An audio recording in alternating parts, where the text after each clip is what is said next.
Bonjour Yves, Bonjour Pascal.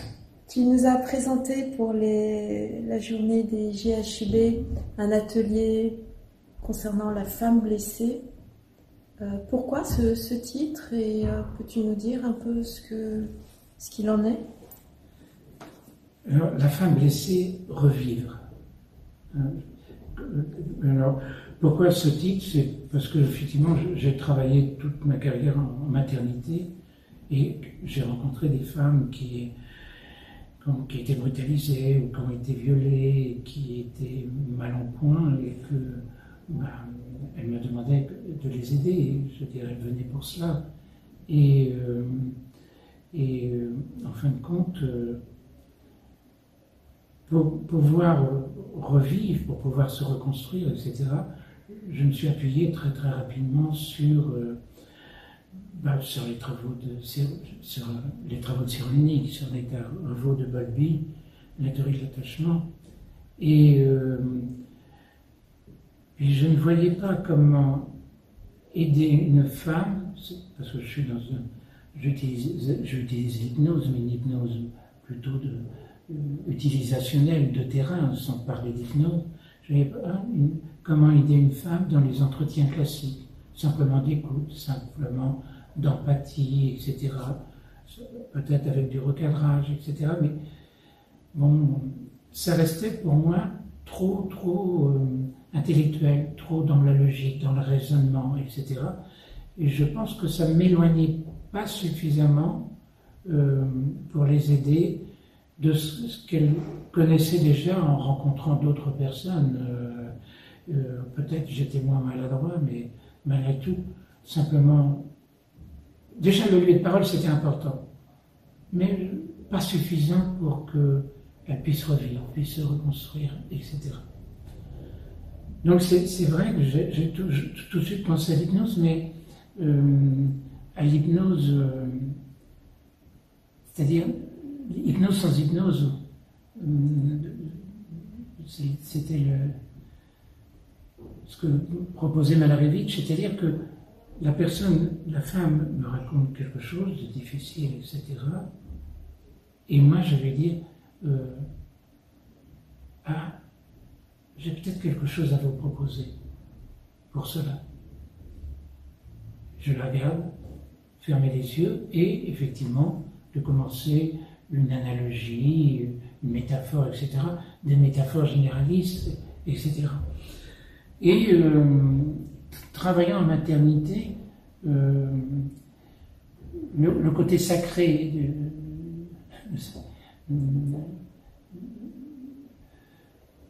des organes de plaisir, des organes de reproduction, et par exemple, ça avait été important pour moi de trouver une métaphore généraliste, hein, c'est pas la femme qui l'a trouvée, pour resacraliser son corps, pour qu'elle puisse resacraliser son corps. Donc, par exemple, de dire une femme qui se sent souillée, salie, etc., détruite, je lui ai posé une question en disant, vous savez, je suis un mécréant, et pourtant je m'intéresse aux religions. Et que font les croyants quand leur lieu de culte est saccagé, vandalisé, etc. Lieu de culte, ça peut être une église, une mosquée, une synagogue, ça peut être, oui voilà, j'en reviens, ça peut être un temple, et c'est vrai que je les regardais, et je leur disais, mais qu'est-ce qu'elles font? Qu'est-ce que font ces croyants? Avec toujours des petits moments de silence pour créer une attente, pour créer une mobilisation du cerveau de la personne sur ce que je vais dire. Et je leur disais, bon, on ramasse ces objets cassés, on balaie, on nettoie, on met peut-être des objets nouveaux.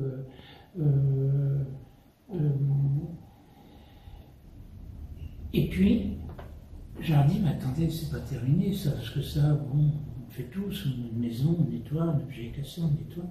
Mais qu'est-ce que font les croyants? Et ils font une fête. Ils font une fête de resacralisation, ils font un office, ils font des prières, et dans la joie. l'église, le lieu de culte, donc l'église, mosquée, synagogue, m'appartient de nouveau. Et là, je me tourne toujours vers la femme et en lui disant, mais écoutez, c'est un peu ce qu'on va faire. Vous voulez bien? Alors elle est forcément surprise, et comment? Comment? Voyons, madame, fermez les yeux et on va imaginer qu'effectivement, que votre corps, il est sali, cassé, etc.